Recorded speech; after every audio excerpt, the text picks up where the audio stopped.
So the next problem is from 2014, again from the first midterm, problem 1. So in this problem we have 2 point charges of equal mass, and they have equal and opposite charges. So one of them is minus q, one of them is plus q, this way, and they are rotating around their common center of mass as if held by a rod, like a dumbbell.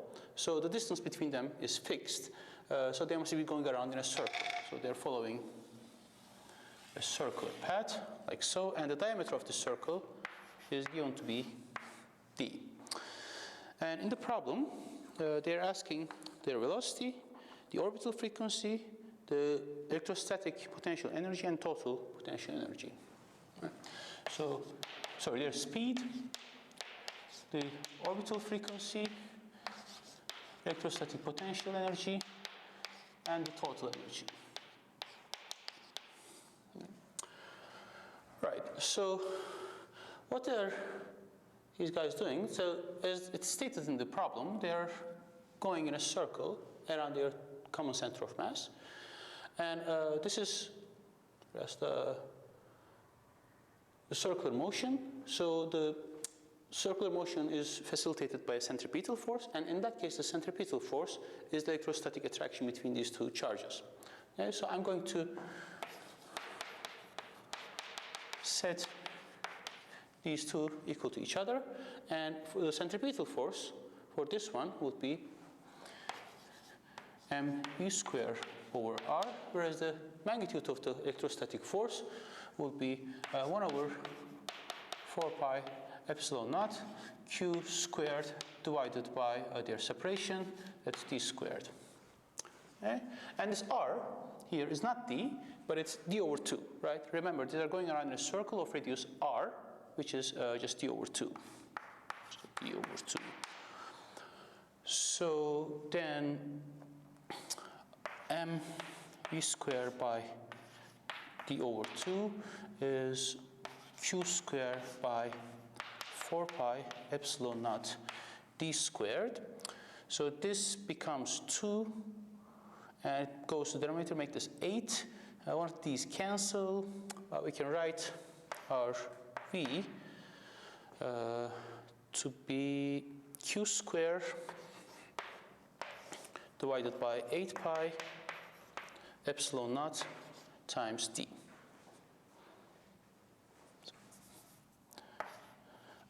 So this is v squared, so it's going to be square root of this.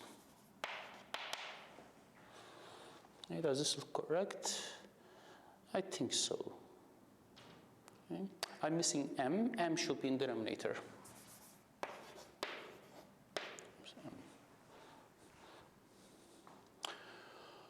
Okay, so that's their orbital speed. The second one is the frequency.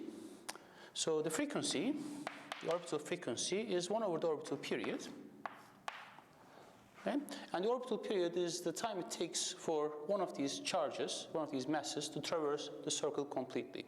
So the distance they travel over there is 2 pi r, and or pi times d, and the speed by which they do this is over here.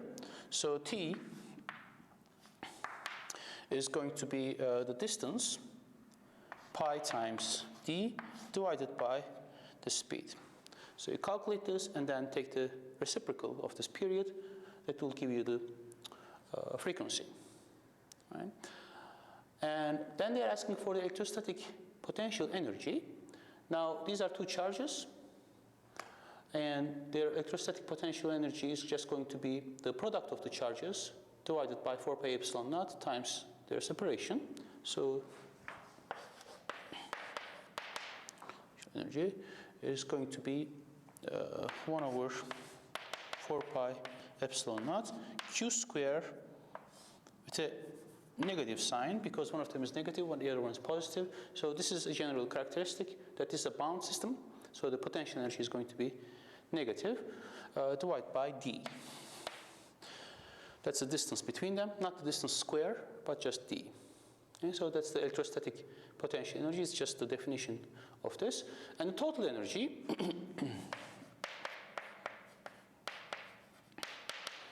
is going to be the kinetic energy plus their potential energy. And in this case, I know the answer. I know that their kinetic energy is going to be half the potential energy with the opposite sign. Okay? So if you add these up, what you're going to find is, I'm not going to carry out this calculation, but this is going to be equal to a half mv squared for both of them. Okay? So you add this up, so you multiply this by 2, perhaps, plus u, and that is going to give you, let me just write this explicitly, even though I'm not going to calculate it. This is going to be minus q squared divided by 8 pi epsilon naught times t. Okay? This is a straightforward calculation. You just take this, square it, multiply it by a half m, and then multiply by 2. So you can just multiply this by